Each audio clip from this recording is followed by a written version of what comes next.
Yeah, look at Sport.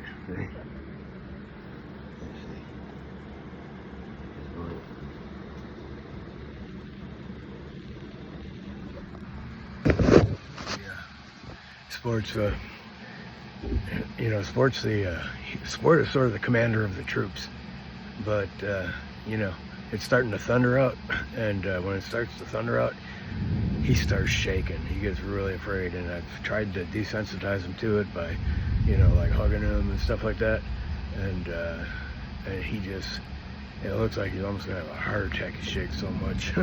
His mouth waters, his eyes get glazed. I don't know why. I've never subjected him to, but anything like to make him afraid like that. But he didn't live with me his entire life. But now I have a good object lesson now, and understanding that metaphor a little bit more, because see, this is the way it happened. It came in my experience just a little bit ago. I said before that my greatest battle is like with hopelessness, but and despair. But see, the thing is, well, that probably is what I've considered all my life to be my greatest battle, and because I've suffered a lot of tragedy and encountered a lot of hopeless situations, not only in my own experience, but in people's experiences that I worked with as a counselor, chaplain, and then in life in general.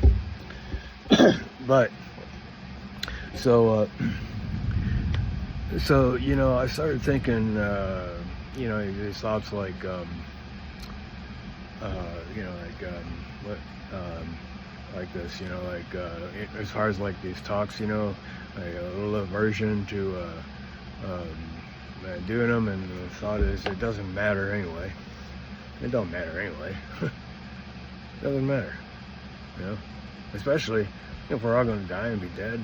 I mean, that's it. Well, it don't matter. Well, it don't matter. My life's 3/4 of the way over, maybe, or could be even more. But so I just have to accept the fact that I'm going to be no more. But not necessarily the outlook that I take, but I mean, it's kind of like what is presented to me, kind of in an existential kind of absurdity of all things kind of sense. And so, and he's like, his mouth is like dripping on the floor. He's really afraid right now. I don't know if you can hear the thunder, but it's starting to thunder. Well, so it's that. It's like it don't matter anyway. Like I don't matter anyway, kind of deal. And then the other thing is, well, you're just gonna make a fool of yourself anyway. Yeah, it's gonna mock you. Somebody's gonna mock you. Make a fool out of you. One way or the other. But you know what? See, those are the kind of voices in my head that I have lived with, for a long time in my life. Actually, they still kind of speak, to me. But see, the thing is, I've endured so much and been pushed over my limit and the edge, on enough occasions, and I've suffered hopelessness and despair on enough occasions that, see, hope really doesn't motivate me or motivate me one way or the other in what I do and and how I carry on, like with what they call internal fortitude, and like that, internal fortitude, so hope doesn't really, because I've lived without hope long enough. I mean, hope is not really my thing anymore. Like, well, that would be like, hoping maybe that what I'm saying would be worthwhile. Well, that's not really my driving force. And, being criticized or something, I mean, I know too much. Anybody tries to criticize me for anything, I mean, it's kind of like, okay, well, you're a swine, Jesus said, don't cast your pearls before swine. No, look, that's the way I look at it. I mean, and so I can't really be, when those kind of thoughts come in my head, it doesn't really have much of an effect on me. And then, but where the object lesson and the analogy for me says is that, okay, see, these kind of thoughts, when you're feeling some kind of adversity or criticism, are kind of like what people in the Christian tradition, call devils. Like, and there's a picture, like you got a devil, one a devil over here and an angel over here, competing for your attention and to win your alliance, and to do what they want you to do. So that's what it is. Like it's a metaphor. It comes from the mythology. And so that is well, okay. I guess I need to just reiterate that if you look at it like a devil and an angel, because that's what the Christian tradition kind of, especially through Catholicism and paintings and everything. So it's a devil and angels. It's spiritual warfare and stuff like that. And the devil, tries to lie to you and deceive you. And C.S. Lewis wrote a real good book, which I read a long time ago. I can't remember, it in detail or anything, but called The Screwtape Letters. And he did a really good job of kind of fleshing it all out, and as if there's like a whole hierarchy of devils, and how they team together and try to get you. And that's C.S. Lewis and Screwtape Letters. And you can look at this like another way. If you're more of a science kind of guy and you don't really believe in God too much or like that, but you do believe in science. Well, in science you have the same kind of dynamic, and that is, you have feelings and thoughts coming from your subconscious that kind of shadow you, and they make you, they transpire within you, the feelings of inadequacy, being not enough, being not good enough, being not strong enough, and because of weaknesses, don't do this or don't do that, or stay in your lane kind of deal. And so these dynamics are within us. So if you want to put a metaphor and a mythology to it, well, you can call it angels and devils. If you're more just more study biology and neurology and psychology and sociology and stuff like that, well, same dynamic but different labels. So and inside of us, we have our whole built-in kind of mythology, you might say, a whole kind of psychological system, that processes that we go through internally, and different parts of our mind. And today with quantum physics, they say that your consciousness really, in more ways than we know, create your reality. And they prove this through scientific observations of energy.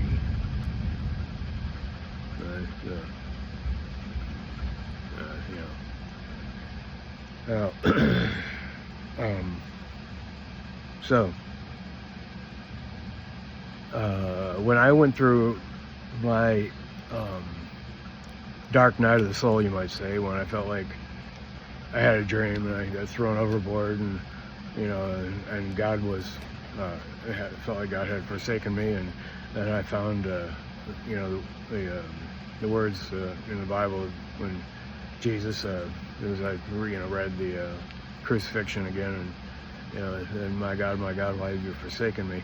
See, when I read that, or when I thought it, I don't remember how it really came to me, but it came to me, and that's when I found grace. That's when I found healing. That's when I found abandonment. Healing through abandonment. Now, what kind of concept is that? I wrote that in my the letter to my dad because I did. I felt abandoned in my dream completely. I woke up angry. It was real, and my subconscious brought the reality of everything I've been experiencing to a point of telling, and I was told, and I understood, and I felt forsaken and abandoned completely, and in that state, I found a new faith. Okay? Yeah, well, it's just the same way with hope. Like in hopelessness, I found faith. Well, go figure it out.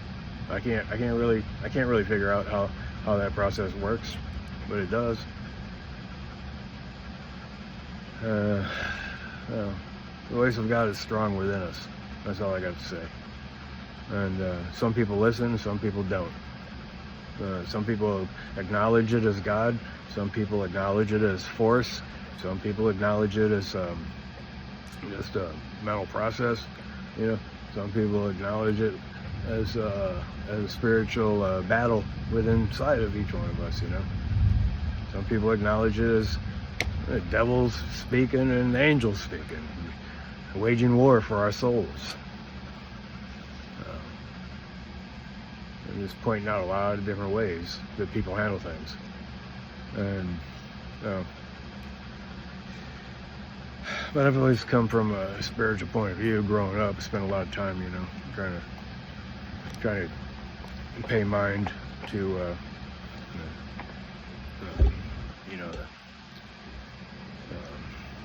metaphysical realities and,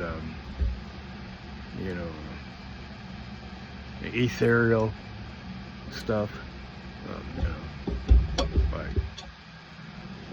I learned a lot as I've come along in life.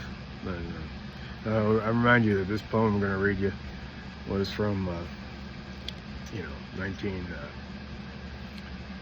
before 1995. I graduated seminary in 1995. Then took a job as a chaplain or a family patient counselor. I call this from the hospital or the madhouse. Now to my mother, whose tender affection I cannot find. Oh yeah, I'm talking metaphor, okay? I'm talking, metaphor for the forces of life. Now to my mother, whose tender affection I cannot find, as I wander, wounded and lost, stuck down by my father, whose arrows remain in my back. Bloody and fester I bleed, each step I take longing for the breasts which nurtured me, the arms which held me, when in your bosom I once smiled. I recall the love in your tender eyes as they closed in tears, amazed and frightened, as opening again, your face was changed. Wells of love transformed into flames of fury. God, I was scared when I felt the sound of your voice pierce through, saying, "Go to hell." I asked, why? I thought you were a demon. I denied it was you. When I could not find you, I knew my fate had twisted. My plight became all too clear. And sustaining myself through the echo of your voice, running away from you, I ran to you. My searchings are the searchings of a lonesome-hearted father. His daughter will never return. The woman who can no longer offer her body as wife or mother. The young teen whose future is scarred because the gods of glass and steel ripped and cut, lacerating and breaking forever the dreams of what could have been. The lives and the loves of the abandoned, forsaken, refugee lone criers, struggling in a bed, haunted by their destiny, bound by the words, go and suffer some more. Lord, these are your children. They ask us to be there. I know your way is perfect and past my understanding. You both wound and heal in your time. Wound me with their pain. Come now and prepare me for ministry among the afflicted and the frightened fellowship of children, both young and old. And Jesus said, inasmuch as ye have done it to the least of these, ye have done it unto me.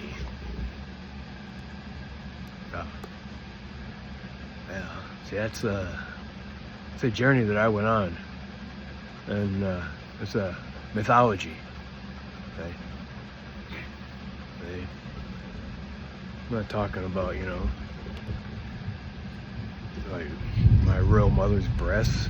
I don't remember sucking milk from her breasts. I don't remember that. But you see, it's a metaphor for the time when in God's bosom I smiled.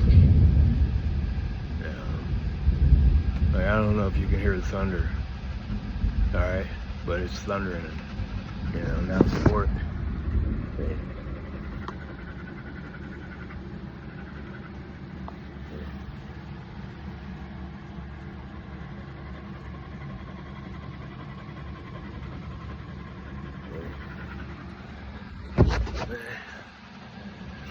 So, sometimes life thunders and it makes us afraid, and the lightning strikes and flames go racing across the ground, and the sound of thunder is like a banging and a banging,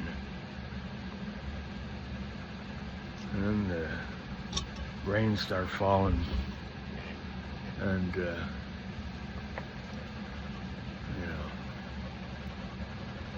kind of like the heavens crying, the heavens throwing a tantrum. Well, that's the way early people even looked at it, like, heavens were the realm of, God, the angels.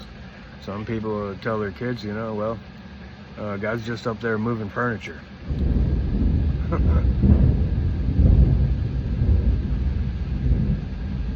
mean, you hear that? All right, well, I've seen a lot of hopeless situations, I worked, as a chaplain and had everything broken down into units, I worked in the Heart and Lung Center. A girl I was kind of close to, she worked in the Spinal Cord Injury Center. I don't know what the technical name was that for. My cardiovascular, heart and lungs, the spinal cord stuff, the broken bone floor, surgery floor, the emergency room. I seen a little girl come in, got thrown out of the front window in a collision, flew 30 feet, hit the ground. They were trying to save her life. She died. I watched her put a big needle right into her stomach. She died. We've seen kids, lose their father or their mother, crying. It's my job to help them. The cancer floor. People. Seen a 16-year-old girl hooked up to machines that were just making her breathe. She couldn't breathe without them. What kind of hell is that? That's what I'm saying. Some people go through hell, way deep hell. I do count my lucky stars. But I'm talking about being grounded in reality, and have a religion, practice, a point of view, grounded, not only in reality but in a faith that can help you carry on. I mean, without it, we'd be devastated, right? And sometimes big challenges in your life, become strengths, that you carry with you that help you carry on. So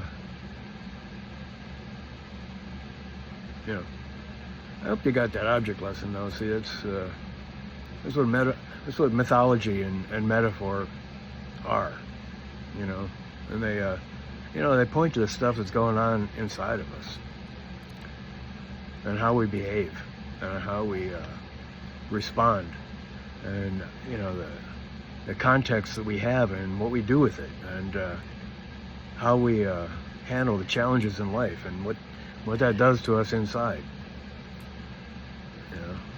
So I hope some of what I was saying, like, I'm going to look back and see what I said, because I know there's a lot of stuff that I would have liked to say. I can only say stuff that pops in my mind. I can't talk forever. I'm at 22 minutes, so that's what I'm saying. I hope I said enough to help you, because I've got it harnessed. I mean, being hopeless and stuff like that, doesn't really affect me anymore like it used to. I don't even consider hopelessness or despair really anymore. I mean, I've already been to the point where I'm gonna take my life. I mean,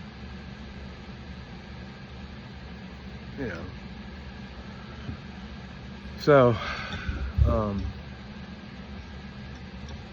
I'm happy and thankful. I'm lucky I'm here talking right now. I could have been dead a lot of times.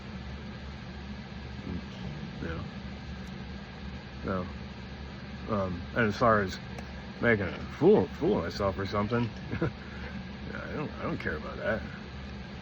Because, like, if you have ears to hear, you'll hear. If you don't, even if somebody did mock me, I don't care. It don't matter to me. Because I'm grounded, see? I'm grounded.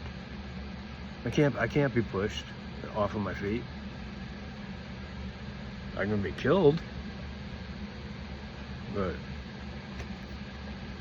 anyway, all right. That's enough. So have a good one. All right, bye.